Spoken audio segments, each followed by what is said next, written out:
Hello everyone, it's Mad, along with Goose, and today, with the announcement of Dragon Quest III coming out as expected, I would like to kind of spend what we should expect in the next 6 to 8 weeks, if not a little longer, what units are currently coming out for Dragon Quest. Stay tuned.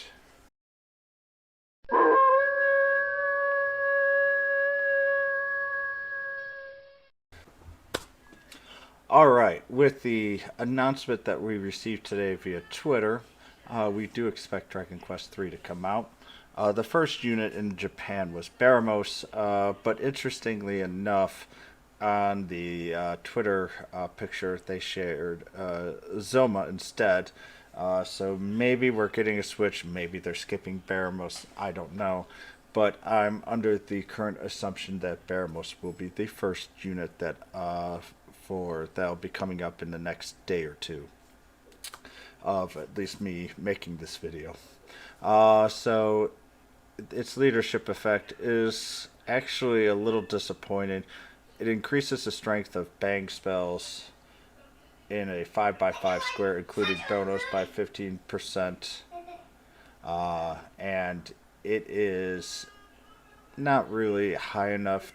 And there's not really a great deal of units. Yes, there's Archdemon and a few others too that you could probably eke out that extra 5% over White King, but it's a little too niche for my liking overall.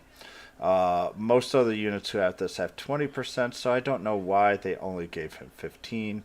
Maybe we'll get lucky, we'll get a global increase for 20%. If that's the case, then I'll be a little bit more excited about Baramos' leadership effect. Just to cover the basis, Baramos is a question mark unit, which is basically he's a boss, and even though it states that he is magical based, he's actually pretty good physically as well, which makes sense for the first skill, Necrogond Wave, which is 26 MP consumption, but it inflicts 175% physical damage on all enemies within range, and it rarely confuses. It's a range of 2 in a line from where you're at, so it can hit up to 2 units. Baramos has about 100 more wisdom over attack, which I've stated in his detailed unit review, which I will include in the comments or in the introduction down below. But he still has a decent amount of attack. So the Necrogond Wave is actually a somewhat useful skill because it is fairly high physical damage. It has low MP and it is elementless. And with as I say, with Baramos' strength, it is not a weak skill with a high modifier. It's a above average skill with a good modifier. So it can be used, and kind of depends on how exactly you want to use him. The Confuse is interesting, but I don't really focus on that as much as some of the others, because it just is truly random on the confusion part. For the second skill and the third skill, they're both bang based. The second one is Necro Einazun, is basically kaboom, and it's a random kaboom where it does 55% bang damage to enemies within range 4 times. It is a very high MP consumption, 137. It does look like it have a large AoE, but once again, it's actually not a great thing because it is a random with 4 enemies. It does do a decent amount of damage, but it is not really a skill I plan on using a great deal because of the high magic consumption at 137.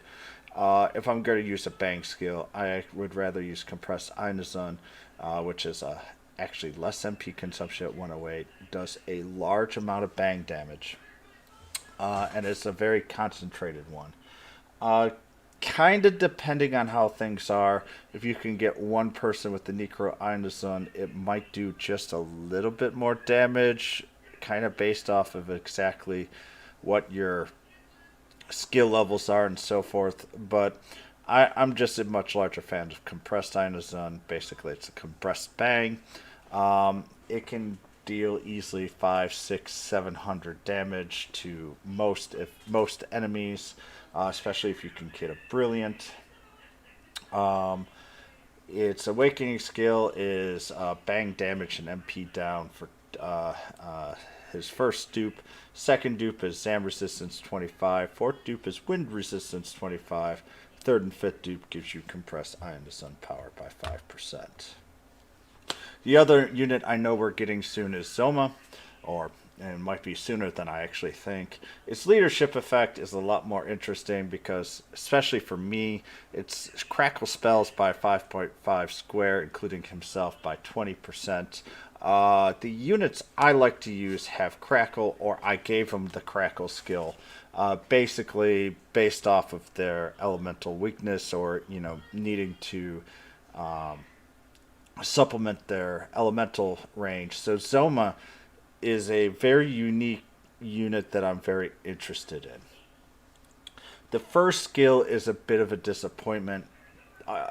Breath of Ice Magic, or Ice Breath, is MP 57 consumption, range 2, just like Baramos, except it's crackle breath damage to all enemies within range. Please remember, breath is based off of level. Zoma is going to be receiving my iridescent sword for this round, so he will be at level 100. So it will be as maximum as it can, but it does occasionally stun. Zoma, though, is so high for magic and is actually a very fast unit as well, that it is a bit of a letdown that the first skill is not magic based and breath based instead.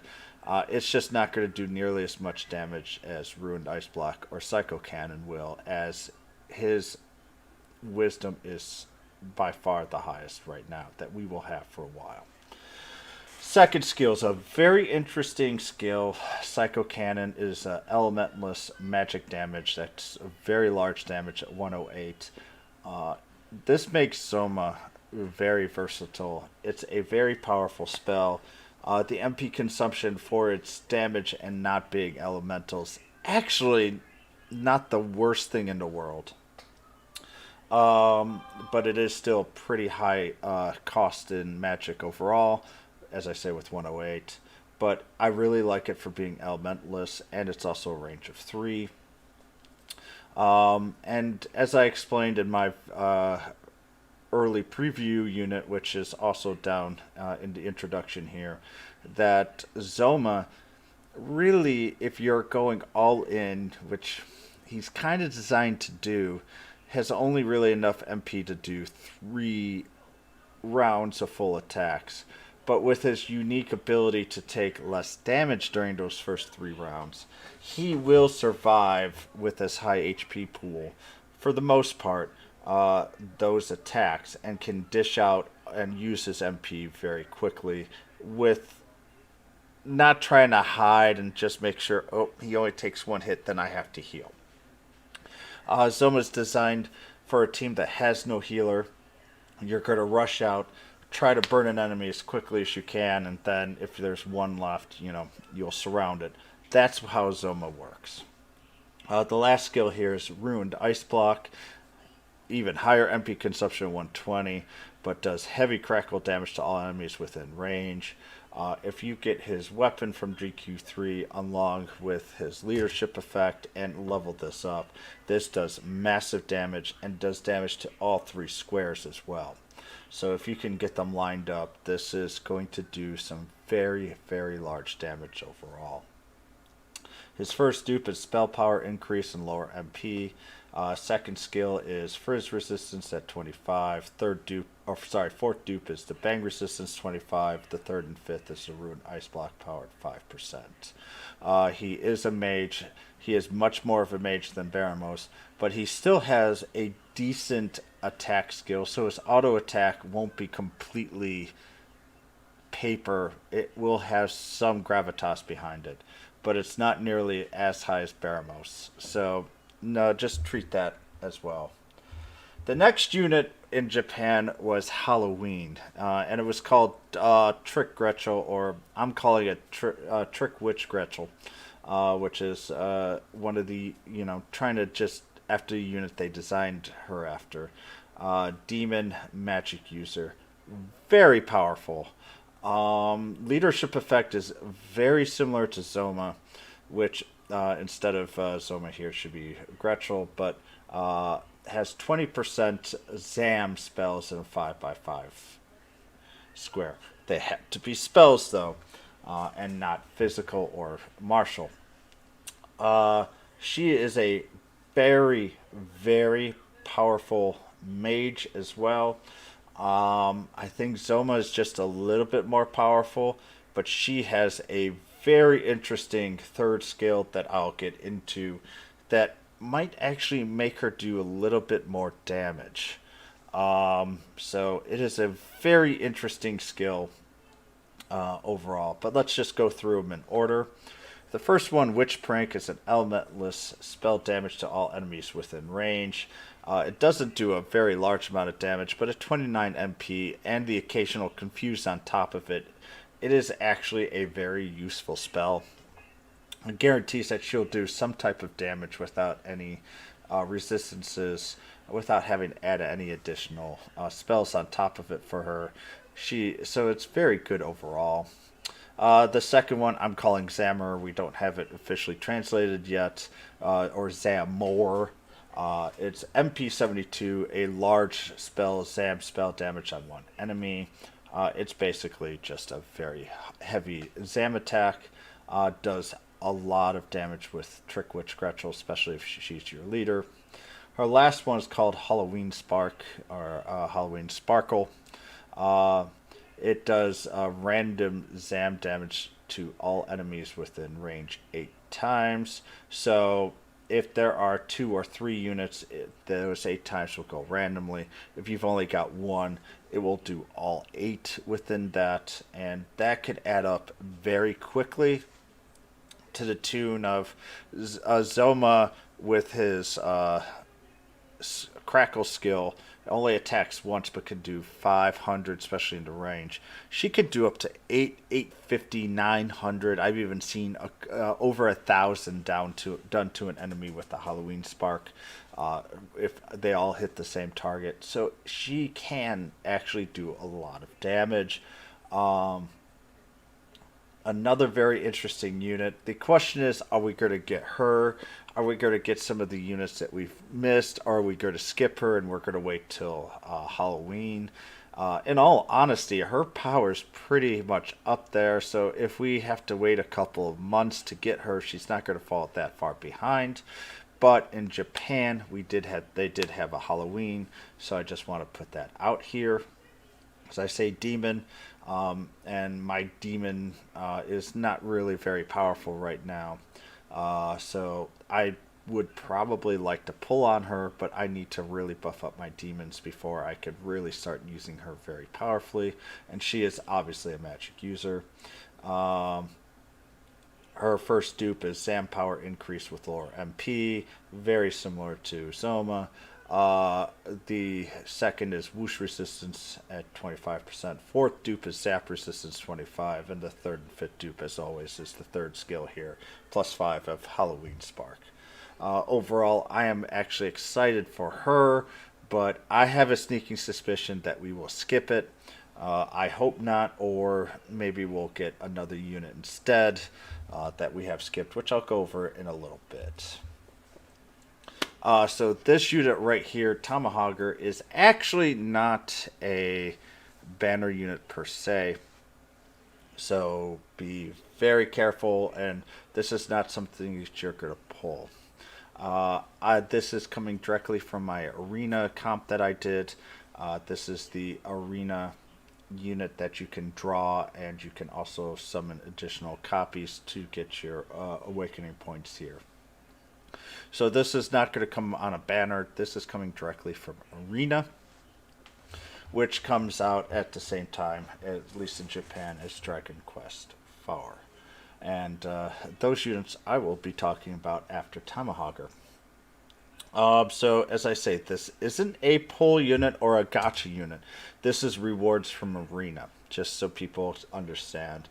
And if they're interested in this unit, this is not going to be something that you're spending your gems on.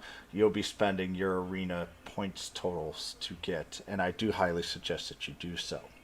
Its leadership is increases dragon physical power by 20%. It sounds really, really powerful, but in all honesty, if you're running a dragon team, and this does have a breath team, that I highly suggest that you, if you have Great Dragon, to use that instead, as that's really going to draw out the powers of dragons, is the dragon breaths instead of physical power, because physical powers powered by attack, breath skills are powered by level. First skill's Blade Slash is elementless, does 195% physical damage on one enemy, and can occasionally significantly reduce attack power on an enemy. So this works very well in junction with like a unit like Lionheart, so you can lower both its attack with Tomahoger and its defense with Lionheart. They work very well together.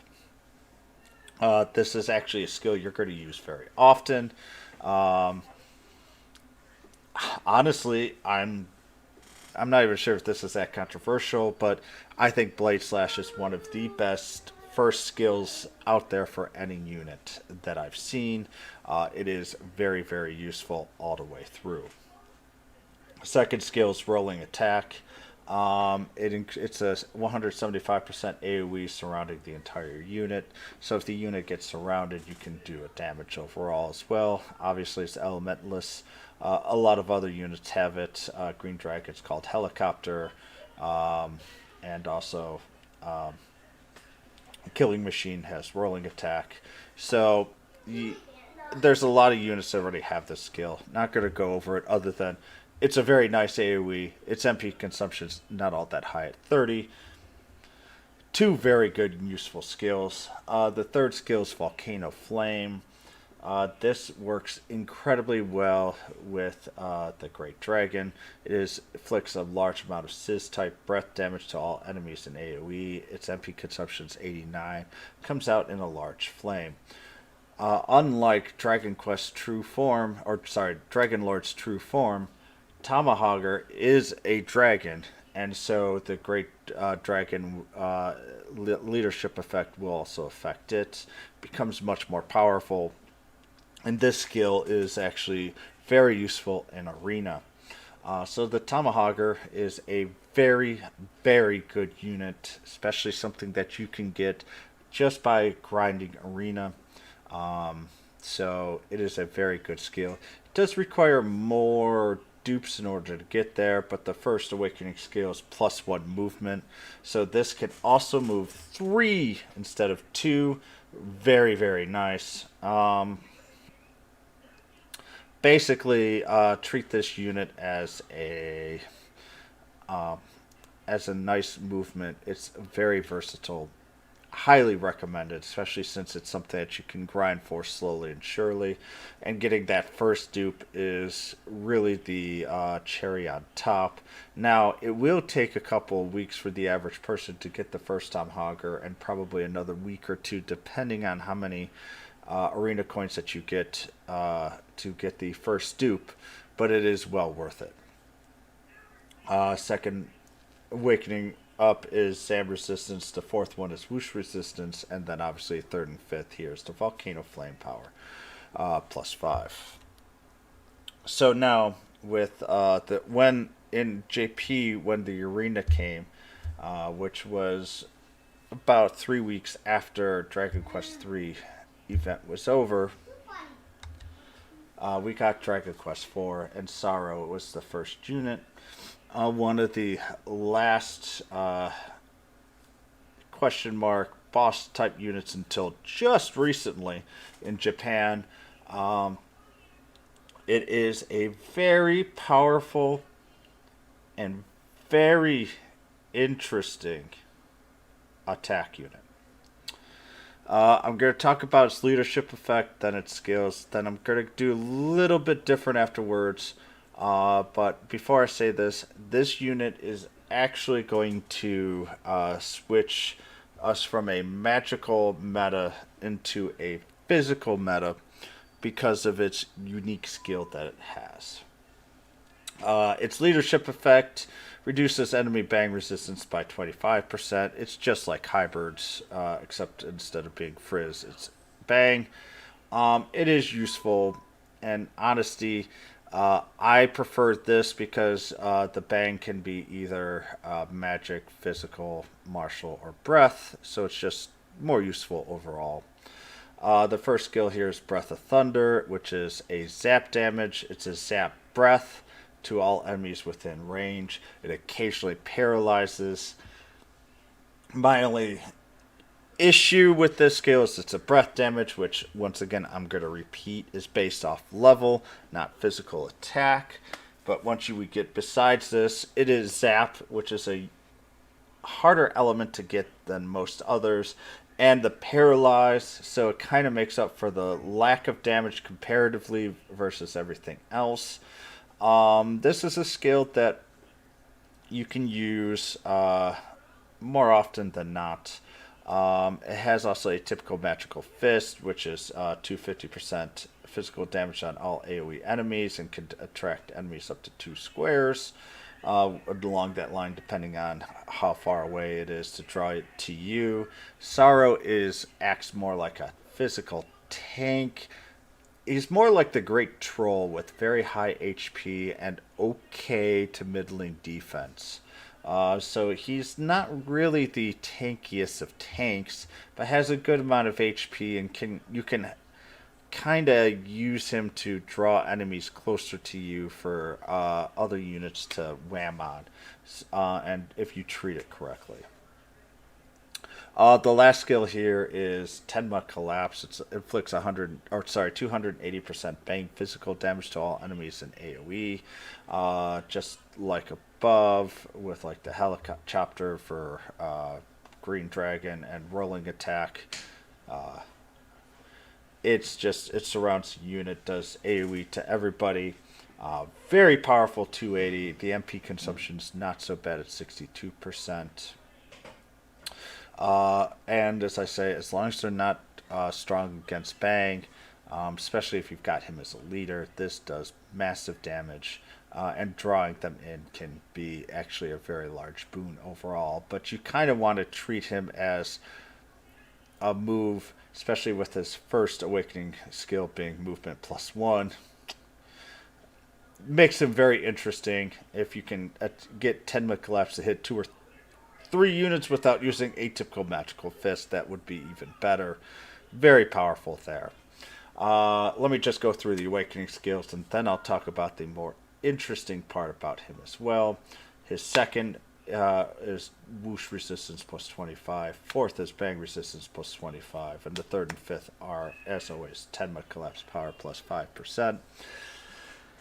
His unique skill that he has is that he has Reflect. And so for mages, you really don't want to be using spellcast on him. Because especially if you do things on auto and you have to fight against Psaro, especially opponent Psaro, that it will reflect spells. Also, you've got to be careful to spell. If you try to do anything, it could reflect back. So he is unique in that regards, and it brings people trying to focus a little bit more on physical, especially since, as you can see with some of the stuff that we've been receiving or will receive very soon, has been very mage based. This is a character to try to bring it back into the physical meta, and it does actually a pretty good job overall. As we're being brought back more into the physical meta, we get our first heroes class. And our first hero class is Alena. She increases the strength of physical damage, including herself in a 5x5 square, by 20%. Very powerful unit. And also, I want to make sure that we all know that, or will know, that heroes cannot learn a skill. They learn a 4th skill. And that 4th skill is a very powerful skill overall. That skill I will explain when I do her video overall, instead of just doing these 3 skills. You can only do them on after turn 3. So it can't be done, and it can only be done once. So the first skill here is Multi Fists. It's the randomly inflicts 50% physical damage to AoE 4 times, 27. Very useful overall skill. It's a nice skill, but nothing like super special. We've seen Multi Fist before. Her second skill is Fierce Advance. It's a range of 2 and inflicts 250% physical damage on all enemies in AoE and can move them up to 4 squares. Very, very powerful. Makes sense with how they built Alena. The last one is Relentless Fist. It can inflict 94 physical damage one enemy 3 times. And the last skill is Flash Fist, which does a massive damage to one enemy. It's frizz as well. First skill is attack power increase. Second dupe is bang resistance 25. Fourth is whoosh resistance 25. Third and fifth is the flash and relentless fist power up 5%.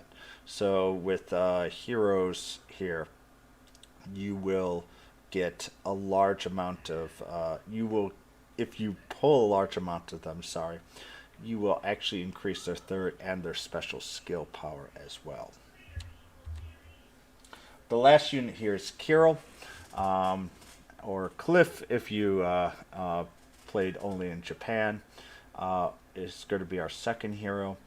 His leadership effect, and notice he's a very strong healer. He reduces the enemy attack power by 10%. Very useful for against an all-physical team. He has a pretty nice first skill of 1 to 2, MP consumption 42. He can increase the attack power and spell resistance of an ally with 3 turns of effect. This is great for if you're fighting against a unit that will do a lot of spell casting, as it tends to ignore defense, and you want to use it to increase attack power on top of it. A unit that loves being paired with Kiryl is Alena, and also Lionheart. Those two really love being paired with Kiryl, so go ahead and pull if you're interested there. Second unit's Leg Thrust. Inflicts 250% physical damage on all enemies within range. Rarely spell seals and move seals. It's his main damage skill.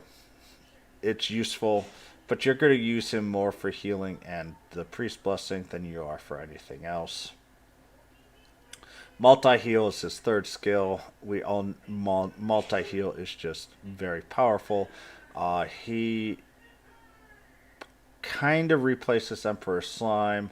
Emperor Slime can do the defense and cheer, but I'm more of a fan of the power, spell resistance, and attack power of Priest Blessing over cheer. So for me, Kiryl will be a very direct replacement for Emperor Slime, especially with multi-heal. The fourth skill, which is Wolffang Thrust, is a straight line 3 or 4, it might even be 4, that inflicts like 350% physical damage or even higher, and can push units away, similar to Alena. Basically, protect Alena. If you know the story at all, and if not, I won't get into any more details, but go play Dragon Quest 4. It's a fun story. First dupe is a very interesting awakening skill. Gives you 10% damage reduction for the first 5 turns. Top notch. Keeps him alive. And if he's part of your leadership, with reducing the enemy's attack power by 10% on top of that. Basically, he could almost act as a tank by himself for the first 5 turns. Heal, bless, very useful overall. His second one is bag resistance 25. Fourth one is frizz resistance 25. And then the third and fifth are the Wolffang and multi-heal power going up by 5%. Now, we're going to get into the currently skipped units here and just kind of go over them. I'm not going to go through them very quickly, but just two units that have been skipped. The Red Dragon, which kind of hurt a little bit because I wanted to create a Dragon Breath team. We don't have Red Dragon or Darth Dragon or however you want to say it, which was kind of frustrating. I pulled for my Great Dragon. I really don't have the units that I was hoping for. So it is what it is. Hopefully we'll see it at some point. It will make the Great Dragon a little bit more useful for me. But all in all, this was originally with the DQ1. We never saw it. We only saw Dragon Lord and Dragon Lord True Form. The last one is Juliante, which is actually a little bit sad. I do think we might get a special banner for her just before Arena. She is used an awful lot for Arena. The main reason is her leadership effect. It greatly increases the speed at the start of battle effect for 2 turns. This is very important so that you can try and attack and kill the Arena teams as quickly as possible. She is a very nice power increaser. So if you have her move first, she'll cast Fire, which increases the attack power of all within range for 3 turns. And then she can do some pretty massive damage with her Dragon Swing, especially after casting Fire. And sometimes that will even make people skip a turn. So it is a very good unit for Arena. She is a beast. I was on the edge of possibly skipping her or not, but it depends on when she drops. If there is we get Kiryl and she drops afterwards, I think her effectiveness kind of goes off. Her leadership effect is great for the speed of battle, but otherwise, we'll have to see when we do get her, if we do get her, or are we going to get a special unit that we haven't seen yet? We shall see. So I hope you guys enjoyed this video. Please give a like and subscribe. If you've got any comments or questions, please also feel free to ask. These are not guaranteed at the least. Instead, what we're going to, this is basically trying to mirror Japan, what was received then. And so far, we've been tracking very well. So using that, I hope you guys enjoy this. I will give out another video at near the end of April to try to keep updating people so that you know what's upcoming, so you can start maybe preparing for stuff or units that you want to pull or not pull. I won't go over the events as we might get them differently, or I will focus those on other videos. These are just for units that are upcoming. So travelers, I hope you guys have a good day, but more importantly, stay safe and have fun, and I'll see you around.